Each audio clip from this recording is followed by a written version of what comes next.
Everyone, my name is Kritika Shah, GATE educator at Unacademy platform. तो जैसा कि आप देख रहे हो कि अनअकैडमी गेट केमिकल चैनल पे आपको मेरे बहुत सारे वीडियोस मिल रहे हैं। आज की भी वीडियो बहुत ही इंपॉर्टेंट होने वाली है, स्पेशली उन स्टूडेंट्स के लिए जो गेट की प्रिपरेशन स्टार्ट करना चाहते हैं लेकिन उन्हें ये समझ में नहीं आ रहा है कि हम शुरुआत कहाँ से करें। तो आप हर साल देखते होंगे कि लाखों स्टूडेंट जो है वो गेट का फॉर्म फिल करते हैं लेकिन वो सही डायरेक्शन में प्रिपरेशन नहीं कर पाते हैं। जैसे अगर मैं आपको बताऊं तो बहुत सारे स्टूडेंट्स ऐसा करते हैं कि आप फॉर्म तो फिल कर देते हो और कुछ रैंडम यूट्यूब वीडियोस देखने लग जाते हो कि आपको प्रिपरेशन कैसे करनी है, या फिर कोई भी सब्जेक्ट्स का आप स्टार्ट कर देते हो प्रिपरेशन। कुछ स्टूडेंट जो है वो बुक मंगवा लेते हैं ऑनलाइन कि मैं इस बुक से प्रिपरेशन कर लूंगा। कुछ स्टूडेंट्स ऐसे भी होते हैं जो अपना पीडीएफ जो है वो कलेक्ट करना स्टार्ट कर देते हैं कि ये सारे एजुकेटर्स के मैं पीडीएफ कलेक्ट कर लेता हूँ, उससे हम सारा प्रिपरेशन कर लेंगे। तो ये जो है आपके ये कुछ मिस्टेक्स होते रहती हैं जो आपको समझ में नहीं आता है। इस वीडियो में मैं आपको सारी चीजें बताऊंगी, शुरुआत से एक एक स्टेप बताऊंगी आपको हर चीज कि गेट क्या होता है, गेट का एग्जाम क्यों इंपॉर्टेंट है, गेट एग्जाम देने के बाद आप कहाँ कौन से अपॉर्चुनिटीज आपके लिए ओपन हो जाती है, और अगर आप फर्स्ट ईयर स्टूडेंट्स हो, सेकंड ईयर हो या थर्ड ईयर हो या फाइनल ईयर के स्टूडेंट्स हो, आपको किस टाइम पे सही टाइम पे गेट की प्रिपरेशन स्टार्ट करनी है। और भी बहुत सारी चीजें हम आपको यहाँ पे बताने वाले हैं कि बिगनर से बहुत सारी क्या क्या मिस्टेक हो जाती है आपको जब वो गेट की प्रिपरेशन करते हैं। ठीक है, तो चलो हम शुरुआत करते हैं वीडियो की। आपको एक कंप्लीट इंफॉर्मेशन देने वाली हूं मैं यहाँ पे, तो आप वीडियो को लास्ट तक जरूर देखना क्योंकि आपके लिए बहुत यूजफुल वीडियो होने वाला है। तो सबसे पहले अगर मैं बात करूं तो गेट क्या है। बेसिकली अगर आप गेट का फुल फॉर्म देखो तो ये क्या है, graduate aptitude test in engineering. In short में अगर आपको बोलूं तो ये एक नेशनल लेवल एग्जाम है जो कि इंजीनियरिंग और साइंस के स्टूडेंट जो है वो जो ग्रेजुएट होते हैं वो एग्जाम ये देते हैं गेट का। अब मैं आपको बताती हूँ गेट का जो स्कोर कार्ड होता है, जो आपका वैलिड स्कोर कार्ड होता है, वो आप अलग अलग चीजों में यूज कर सकते हो। जैसे मैं बात करूँ पीएसयू जॉब के लिए, पीएसयू में जैसे कि आईओसीएल है, एचपीसीएल है, ओएनजीसी है, सीआईएल है, बीपीसीएल है, एनपीसीएल, एनटीपीसी, बहुत सारे ऐसे पीएसयू हैं जहां पे आपके गेट स्कोर कार्ड यहाँ पे यूज होने वाले हैं। तो इसका मतलब अगर आप गेट एग्जाम देते हैं तो आप पीएसयू जॉब में अप्लाई कर सकते हैं थ्रू द गेट स्कोर। उसके बाद अगर मैं दूसरी पॉइंट पे आऊं तो आपको बता देना चाहती हूं मैं कि गेट का अगर आपके पास वैलिड स्कोर कार्ड है तो आप हायर स्टडीज में जा सकते हो। जैसे कि आप आईआईटी ज्वाइन कर सकते हो, Indian institute of technology join कर सकते हो, एनआईटी ज्वाइन कर सकते हो, आईएससी ज्वाइन कर सकते हो। तो इससे आपको क्या होता है, एमटेक ज्वाइन कर सकते हो जिसमें एमटेक में आपको स्टाइपेंड भी मिलता है, राइट। और आप रिसर्च में भी जा सकते हैं, रिसर्च फील्ड में जा सकते हैं। स्कॉलरशिप आपको मैंने बता ही दिया कि एमटेक में जैसे आपको मिलता है पीएचडी में भी मिलता है। तो इसका मतलब गेट एग्जाम देने से आपको ये बहुत सारी चीजें यूजफुल हो जाती है, बहुत सारी चीजें आपको बेनिफिट मिलता है। अब मैं आपको बताना चाहूंगी कि प्रिपरेशन जो है आपको कब स्टार्ट करना है, ये आपके माइंड में जरूर आता है कि अगर मैं गेट एग्जाम देना चाहती हूँ या चाहते हो आप, तो आपको प्रिपरेशन कब स्टार्ट करनी चाहिए। तो देखो, अगर मैं अलग अलग स्टूडेंट्स की बात करूं, अगर आप फर्स्ट ईयर में हो तो गेट का बहुत ज्यादा आपको लोड नहीं लेना है कि मेरे को बस गेट निकालना है तो मैं गेट के पीछे भागने लग जाऊं। नहीं, आप अगर फर्स्ट ईयर स्टूडेंट हो तो जस्ट आप अपना इंजीनियरिंग का जो भी आपका कोर सब्जेक्ट है, जो भी आपके सब्जेक्ट्स हैं इंजीनियरिंग में, वो आप उसको पहले कंप्लीट करो ताकि आपका कॉन्सेप्ट जो है वो क्लियर हो जाए और बिल्ड हो जाए। अगर आप सेकंड ईयर के स्टूडेंट्स हो तो ये एक बेस्ट टाइम है जहां पे आप कोर सब्जेक्ट का पढ़ना स्टार्ट करते हो, क्योंकि आपको भी पता है फर्स्ट ईयर के बाद आपका जो कोर सब्जेक्ट स्टार्ट होता है वो सेकंड ईयर में स्टार्ट होता है। तो एक बेस्ट टाइम है, आप सेकंड ईयर में प्रिपरेशन स्टार्ट कर सकते हैं क्योंकि आप थर्ड ईयर में गेट का अटेम्प्ट दे सकते हो, आपको भी पता है। ठीक है, तो आपका ये जो है बेस्ट टाइम है ताकि आप वहां पे फाउंडेशन को आप बिल्ड कर सको। अगर आप थर्ड ईयर में हो तो it is a very ideal time. उस टाइम पे आपके पास इनफ टाइम होता है कि आप थर्ड ईयर में बहुत अच्छे से गेट का नोट्स बनाओ, प्रीवियस क्वेश्चन सॉल्यूशंस करो, उसके बाद आप पूरा कॉन्सेप्ट क्लियर करो। तो थर्ड ईयर में आपका एक बहुत अच्छा टाइम है क्योंकि आप फाइनल ईयर आते आते आप क्या कर सकते हो, पूरा गेट में अच्छा रैंक लेके आ सकते हो। तो अगर आप थर्ड ईयर के स्टूडेंट्स हैं तो आपको तो प्रिपरेशन स्टार्ट कर ही देना चाहिए। ठीक है, अगर आप फाइनल ईयर हो तो फाइनल ईयर वाले ये मत सोचो कि आप बहुत ज्यादा लेट हो गए हो, अब मेरे पास स्ट्रैटेजी क्या होनी चाहिए, क्या एम होना चाहिए कि मैं 6 से 8 मंथ में गेट को क्रैक कर सकूं। तो फाइनल ईयर वाले जो स्टूडेंट्स हैं, अगर आपके पास 6 to 8 मंथ्स का प्रॉपर एक बेस्ट स्ट्रैटेजी होता है तो आप भी गेट में बहुत अच्छा रैंक ला सकते हैं। अब मैं आपको बताना चाहती हूं कि अगर आप प्रिपरेशन स्टार्ट करते हो तो सबसे पहले क्या स्टेप होना चाहिए? अगर आपने स्टार्ट कर दिया तो आप ये तो नहीं सोचोगे ना कि हाँ चलो मैं नोट्स बनाना स्टार्ट कर देता हूँ और फिर पीडीएफ मिल जाए मैं वही पढ़ने लग जाऊंगा। नहीं, ठीक है, आपको मैं स्टेप बाय स्टेप एक चीज बताती हूँ कि अगर आप स्टार्ट कर रहे हो प्रिपरेशन तो सबसे पहले तो क्या करना है, सिलेबस को डाउनलोड करना है। मैं वापस से बोल रही हूँ, आपको सिलेबस डाउनलोड करना है, क्योंकि अगर आपने सिलेबस ही डाउनलोड नहीं किया, आपको पता ही नहीं है कि गेट का सिलेबस क्या है, तो आप क्या प्रिपरेशन करेंगे, राइट? कोई भी एग्जाम की प्रिपरेशन करने के लिए आपको सिलेबस पहले डाउनलोड करना है। तो सबसे पहले आप सिलेबस डाउनलोड कर सकते हो। उसके बाद स्टेप 2 आता है आपका प्रीवियस ईयर क्वेश्चन। आप एक बार प्रीवियस ईयर क्वेश्चंस उठा के देखो, उससे क्या होगा, आपको ये पता चलेगा कि गेट में कैसे लेवल के क्वेश्चंस पूछे जाते हैं। तो लास्ट के 10 to 15 ईयर्स के आप क्वेश्चंस देख सकते हैं, उसको सॉल्व करने की कोशिश करो। अगर आप फर्स्ट ईयर या सेकंड ईयर थर्ड ईयर में हो तो आपको बहुत सारे कुछ सब्जेक्ट्स आप पढ़ लेते हो, है ना? तो वहां पे आप जाके देख सकते हो कि ये जो क्वेश्चंस का लेवल है क्या वो मेरे से सॉल्व हो रहा है कि नहीं। तो आपको स्टेप 2 तो ये करना है कि आपको प्रीवियस ईयर क्वेश्चंस भी देखना है कि इस एग्जाम का लेवल क्या है, ये आपको समझ में आएगा। और आपका स्टेप 3 है, अच्छे से एनालाइज करो। सबसे पहले आप अपने अंदर की भाई मेरा कौन सा सब्जेक्ट स्ट्रॉन्ग है, कौन सा वीक है, या कौन सा बहुत ज्यादा वीक है। तो अगर मान लो इस तरीके से हम कैटेगरी में डिवाइड करते हैं कि मेरा कोई स्ट्रॉन्ग सब्जेक्ट है, तो आपको उस पे क्या करना है, आपको थोड़ा फोकस करना है, क्योंकि आपको ऑलरेडी स्ट्रॉन्ग है, उसके क्वेश्चंस लगाओ, हो जाएगा। दूसरा सब्जेक्ट कोई ऐसा होगा कि जो एवरेज है, तो आप उसको रिवीजन करो, उसको उसके कॉन्सेप्ट को बार बार पढ़ो और उसके क्वेश्चंस लगाओ। और वो जो बहुत ज्यादा वीक है उसके आपको बहुत ज्यादा क्वेश्चंस लगाने हैं, उसको आपको बार बार कॉन्सेप्ट को क्लियर करना है ताकि वो वीक ना रहे। तो इस तरीके से आप स्टेप 3 में क्या कर सकते हो, एनालाइज कर सकते हो और सब्जेक्ट को एक कैटेगरी में डिवाइड कर सकते हो, क्लासिफाई कर सकते हो कि मेरा कौन सा सब्जेक्ट जो है स्ट्रॉन्ग है, कौन सा सब्जेक्ट आपका एवरेज है और कौन सा वीक है, और उसके अकॉर्डिंग आप उस पर ज्यादा फोकस कर सकते हैं। ठीक है, अब मैं आपको बताती हूं जिस तरीके से आप कोई सब्जेक्ट का एक सीक्वेंस बना सकते हो। जैसे कि मैं बोलूं कि फर्स्ट ईयर में आप इंजीनियरिंग मैथमेटिक्स पढ़ते हैं, राइट? फिर सेकंड ईयर में आपका कोर सब्जेक्ट स्टार्ट होता है, तो आप एक सब्जेक्ट का सीक्वेंस बना लो। क्योंकि सबसे पहले आपको क्या पढ़ना चाहिए, इंजीनियरिंग मैथमेटिक्स। इंजीनियरिंग मैथमेटिक्स इसलिए इंपॉर्टेंट है क्योंकि एक तो ये 13 मार्क्स का है, ठीक है, 13 मार्क्स का है आपका, गेट में 13 मार्क्स आपका कंप्लीट हो जाता है। और फिर अगर आप एप्टीट्यूड कर लेते हो तो ये दोनों सब्जेक्ट से ही आप 25 to 28 मार्क्स स्कोर कर पाओगे। तो इंजीनियरिंग मैथमेटिक्स को सबसे पहले हम आपको प्रायोरिटी बोलेंगे कि आप पहले इंजीनियरिंग मैथमेटिक्स कंप्लीट कीजिए। और अगर आप देखो ना तो इंजीनियरिंग मैथमेटिक्स जो है वो अनदर सब्जेक्ट में भी यूज होते हैं। जैसे कि अगर मैं ऐसे टॉपिक्स की बात करूं, लीनियर अलजेब्रा, कैलकुलस हो गया, डिफरेंशियल इक्वेशन हो गया, प्रोबेबिलिटी हो गया, तो ये कैलकुलस वगैरह वाला पार्ट जो है वो सारे आपके सब्जेक्ट्स में भी आपको काम आता है, अनदर सब्जेक्ट में। जैसे अगर मैं केमिकल इंजीनियरिंग का एग्जांपल लूं तो आप सीआरई में देखते हो कि हम पूरा डेरिवेशन करते हैं, वहां पे क्या होता है, इंटीग्रेशन करते रहते हैं, मतलब कैलकुलस वगैरह का पूरा प्रॉपर यूज होता है। तो अगर आपका इंजीनियरिंग मैथमेटिक्स बेस अगर अच्छा है तो आप अनदर सब्जेक्ट जो भी आपके कोर सब्जेक्ट है वो आपका अच्छे से तैयार होने लग जाएगा।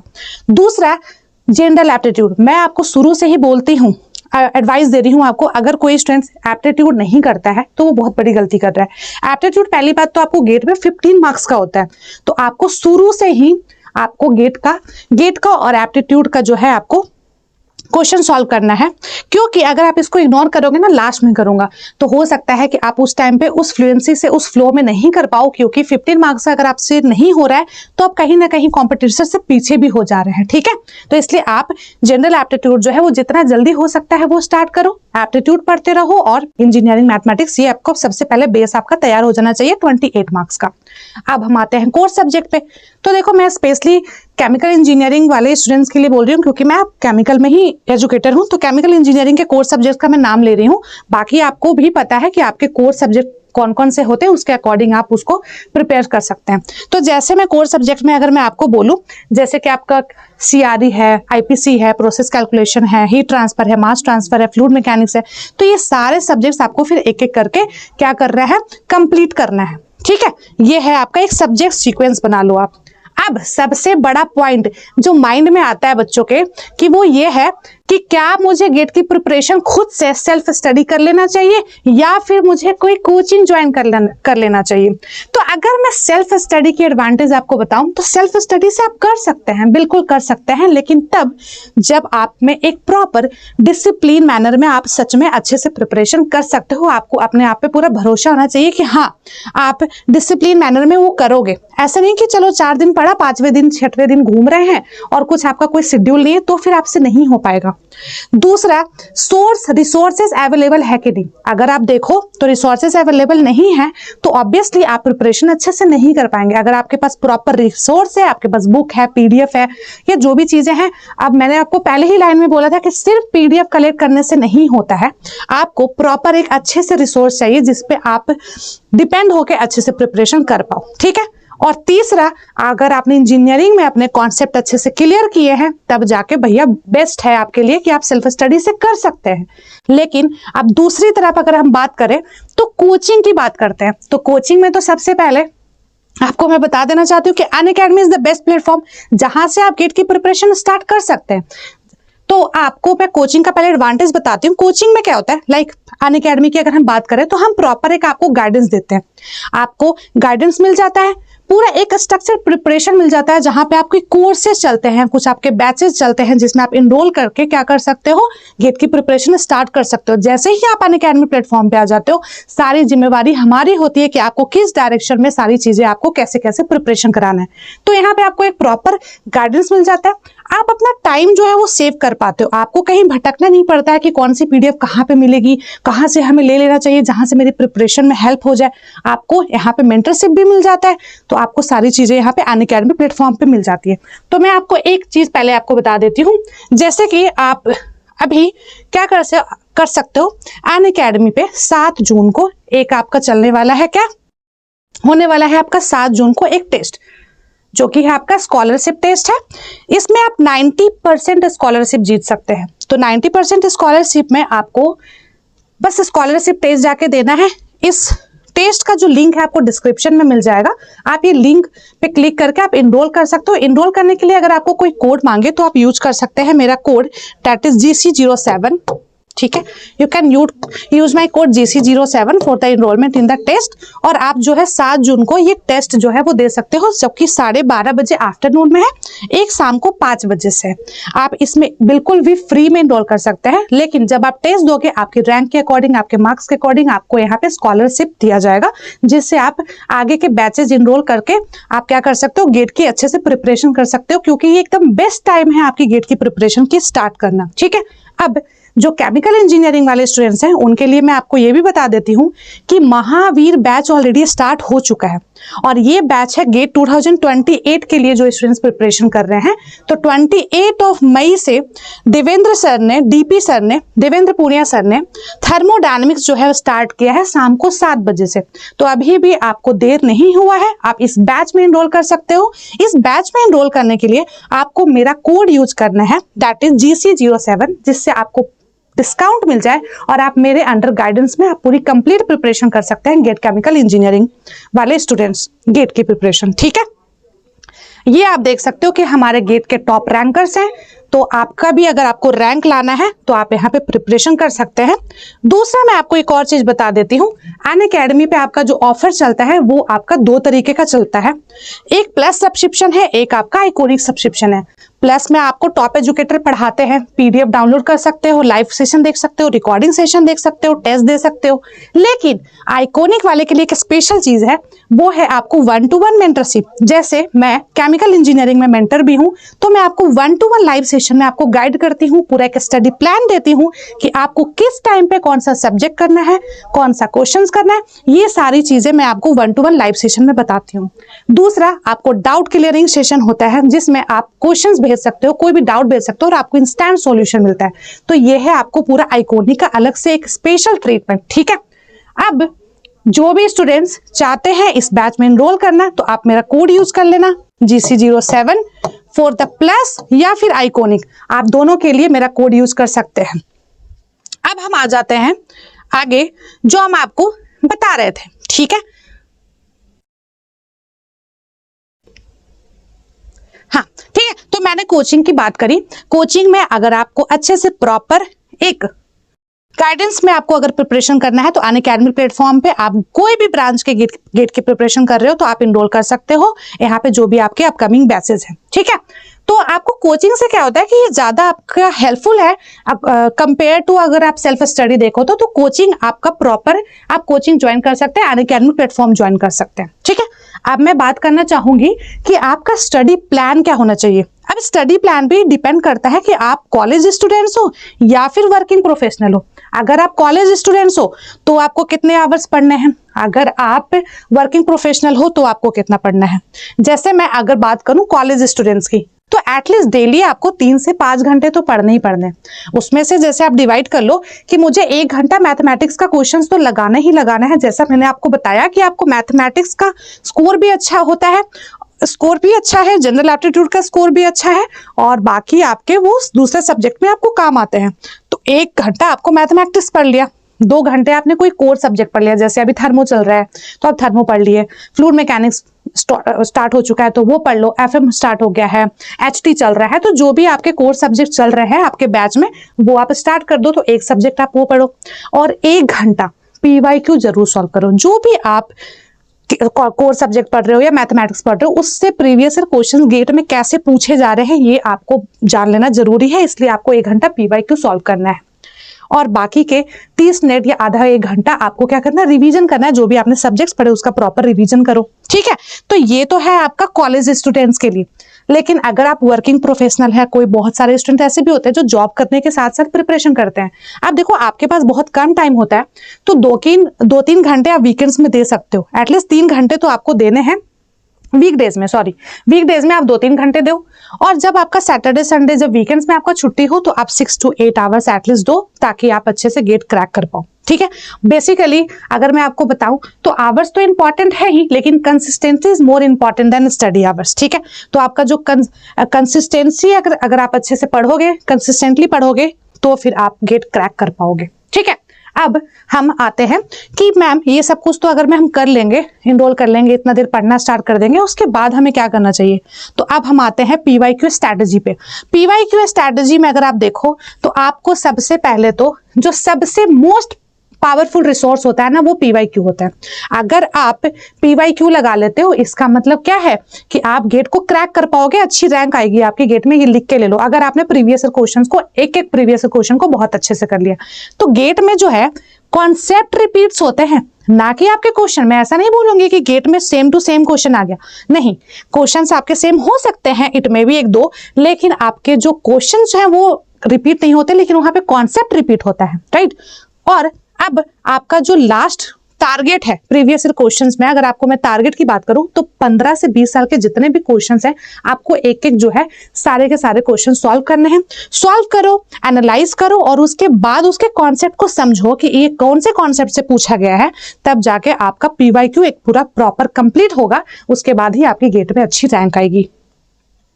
अब सबसे बड़ी गलती जो बच्चे करते हैं, टेस्ट सीरीज ज्वाइन करूं या नहीं करूं, टेस्ट ज्वाइन करना चाहिए, कितना टेस्ट देना चाहिए, या फिर देते ही नहीं है, ये सारी चीजें माइंड में आती है। अगर आप गेट की प्रिपरेशन अच्छे डायरेक्शन में, सही डायरेक्शन में चाहते हो, और अगर आप गेट में रैंक लाना चाहते हो टॉप में, test series is very very important. अगर आप टेस्ट सीरीज ज्वाइन नहीं करते हैं, आई विल बी श्योर कि आप गेट क्रैक नहीं कर पाएंगे। तो टेस्ट सीरीज बहुत ज्यादा इंपॉर्टेंट है। आपको सबसे पहले क्या करना है, 2-3 सब्जेक्ट मान लो आपने पढ़ लिया, इंजीनियरिंग मैथमेटिक्स पढ़ लिया, एप्टीट्यूड पढ़ लिया, 1-2 सब्जेक्ट एफएम पढ़ लिया, पीसी पढ़ लिया, या थर्मो पढ़ लिया, कोई भी सब्जेक्ट पढ़ लिया, 2-3 सब्जेक्ट आपके कंप्लीट होने चाहिए। 2-3 सब्जेक्ट कंप्लीट जैसे ही होते हैं, आपको उसके टॉपिक वाइज टेस्ट देने हैं, उसके आपको सब्जेक्ट वाइज टेस्ट देने हैं, और आगे जब आपका पूरा फुल सब्जेक्ट कंप्लीट हो जाएगा तो आपको फुल लेंथ टेस्ट देना है, ठीक है। तो आप ये चीज कर सकते हैं। और हमें मतलब ऐसा नहीं कि लास्ट में जनवरी मंथ में बस टेस्ट दे दिया और बाकी हम पहले से सिर्फ सिलेबस के पीछे भाग रहे, नहीं, आपको 3-4 महीना पहले से ही फुल लेंथ टेस्ट देना है, क्योंकि आपको बहुत सारी चीजें देखनी होती है। आप टेस्ट देने के बाद अपनी मिस्टेक्स देखते हो कि क्या क्या मैंने गलती किया है, उसको एनालाइज करते हो। उसके बाद जो भी आपका वीक टॉपिक है उसको आइडेंटिफिकेशन करते हो कि मेरा वीक टॉपिक ये है, उसको फिर वापस से रिवाइज करते हो। फिर रिवाइज करने के बाद फिर वापस से आप टेस्ट देना चाहोगे, ठीक है। आपको टेस्ट देना है एक्चुअली में, जो भी आपका वीक है, उसके बाद जब आपने रिवाइज किया फिर वापस से टेस्ट दो कि आप इंप्रूव कर पाए कि नहीं कर पाए। तो टेस्ट सीरीज बहुत ही ज्यादा इंपॉर्टेंट है, ये चीजें आपको दिमाग में रख लेना है।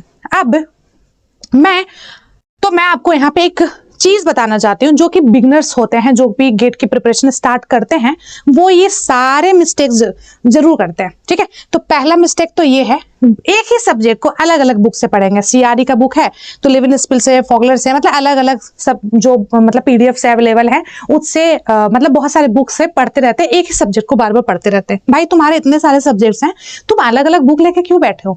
आपके पास जो है मटेरियल उस पे एक पे फोकस करके पढ़ो। ठीक है, तो आपको इस तरीके से नहीं करना है कि एक सब्जेक्ट को 5 बुक से पढ़ते रहना है। ठीक है, उसके बाद दूसरा सबसे बड़ा मिस्टेक ये है कि सिर्फ थ्योरी पढ़ते हैं, कोई प्रैक्टिस नहीं करते, कोई क्वेश्चंस वगैरह लगाना नहीं है, बस कॉन्सेप्ट पढ़ लिया, रीड करके मजे में है ना।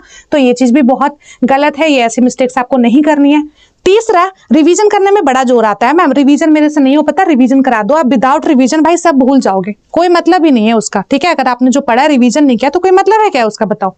और मिस्टेक 4, जैसा कि मैंने अभी जस्ट आपको पीछे बताया था कि टेस्ट नहीं देते हो, तो ये बहुत गलत काम करते हैं, क्योंकि आपका गेट नहीं होने वाला है इससे, आपको टेस्ट देना ही देना है। ठीक है, और सबसे भारी मिस्टेक, मैम मेरे दोस्त हैं उनके तो अच्छे आ रहे हैं, मेरे नहीं आ पा रहे हैं। अपने आप को कंपेयर करना बंद करो दूसरों से, आपकी अपनी रेस है, आप उसमें दौड़ो। ठीक है, तो आपको किसी से भी कंपेयर नहीं करना है। और ये जो है टॉप मिस्टेक्स हैं जो कि बिगनर करते हैं, और जो मैं नहीं चाहती कि आप करें। जब आपकी गेट की प्रिपरेशन अगर आप स्टार्ट करो, आप हमारे अंडर गाइडेंस में रहोगे, ये आपको मिस्टेक्स नहीं करने हैं, इसलिए मैं आपको इस वीडियो में पूरी चीजें बता रही हूँ।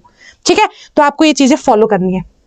अब मैं अगर आपको इन समरी एक कंप्लीट रोड मैप बताऊं फॉर द गेट प्रिपरेशन, तो सबसे पहले आपको क्या करना है, सिलेबस डाउनलोड कर लेना है, प्रीवियस ईयर क्वेश्चंस को देखना है, मैथमेटिक्स स्टार्ट करना है, एक कोर सब्जेक्ट चूज करना है जहां से आप पढ़ना स्टार्ट करते हो, डेली स्टडी शेड्यूल जैसे मैंने आपको बताया था वो आपको बना लेना है। उसके बाद आपको नोट्स बनाना है for the GATE preparation, PYQ solve करने हैं, रेगुलर उसके रिवीजन करने हैं। उसके बाद टेस्ट सीरीज ज्वाइन करना है, और सबसे ज्यादा इंपॉर्टेंट कि कंसिस्टेंटली आपको मेंटेन करना है, मेहनत आपको हार्डवर्क करना है फॉर क्रैकिंग द गेट। ठीक है, अब मैं बस आपको लास्ट में यही बोलना चाहूंगी, all the best if you are starting GATE preparation today. So you can just comment in the comment section कि मैम मैं इस ब्रांच का स्टूडेंट हूं और मैं गेट की प्रिपरेशन स्टार्ट करना चाहती हूं या गेट का प्रिपरेशन स्टार्ट करना चाहता हूं। तो आप मेरे को कमेंट में जरूर बताना कि आप कौन से ब्रांच से हो और आप गेट की प्रिपरेशन स्टार्ट कर रहे हो या नहीं कर रहे हो। और अगर आपको कोई और बेस्ट स्ट्रैटेजी चाहिए for the upcoming 6 to 7 months, so I will give you कि आपको और आगे चीजें कैसे करना है जिससे आपका गेट में अच्छा रैंक आए। ठीक है, और अगर आपको वीडियो अच्छा लगा होगा तो लाइक जरूर करिएगा, शेयर जरूर करिएगा, और अगर आप नए हैं तो जरूर से सब्सक्राइब करिएगा मेरे चैनल को। ठीक है, तो हम आपको नेक्स्ट वीडियो में मिलते हैं। Thank you all and all the best for your GATE preparation. Thank you so much, bye bye, take care.